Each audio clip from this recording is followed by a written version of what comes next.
bacakan. Saya ingin menanyakan pandangan Bapak dari Bapak-Bapak sekalian, apabila ada case seperti ini.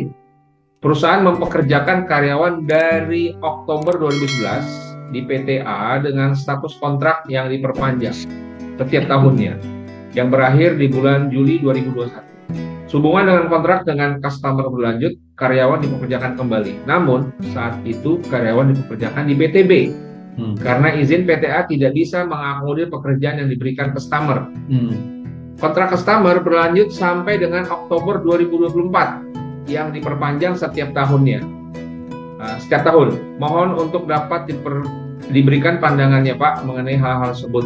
Yang pertama adalah saat berakhir di PTA, apakah status karyawan tersebut masih PKWT atau harus sudah PKWTT? Yang kedua, kompensasi dari November 2020 belum dibayarkan oleh PTA. Apakah PTA masih memiliki kewajiban untuk menanggung kompensasi karyawan yang belum dibayarkan pada saat perekrutan karyawan ke PTB? Baik. Panjang nih ya. Panjang nih ceritanya ya. Baik, secara umum, ketika berakhir di PTA, di mana masa kerjanya sudah 10 tahun, dari 2011 sampai 2021, setiap tahun diperpanjang kontraknya, ya, 10 kali berarti perpanjangan kontrak, ngikutin Undang-Undang UCK, Undang-Undang 13 sebelumnya, sebelum Undang-Undang 13, sebelumnya lagi, sampai ke Undang-Undang zaman penjajahan dulu, ya, kontrak terus-terusan seperti ini nggak pernah diperbolehkan. Ya.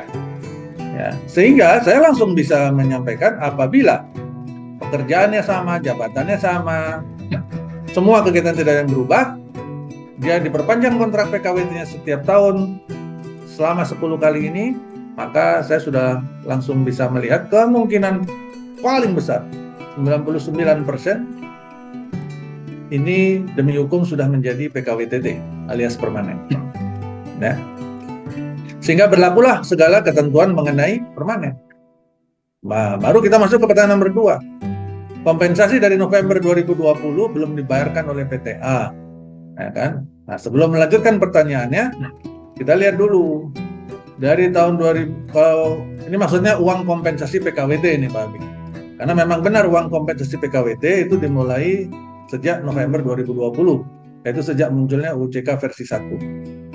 Sehingga kalau melihat dia 2021 itu berakhir, berarti 1 tahun lah paling tidak 1 bulan upah kan. Apakah PTA masih memiliki kewajiban dan sebagainya? Sangat bergantung kepada status hukum dari si karyawan pada saat berakhir di PTA. Kalau si karyawan hanya mengejar uang kompensasi PKWT yang 1 bulan upah ini, karena masa kerja 1 tahun dari 2020 ke 2021, maka dia cuma dapat 1 bulan upah. Ya. Karena berarti karyawan mendalilkan dirinya masih PKWT. Ya kan?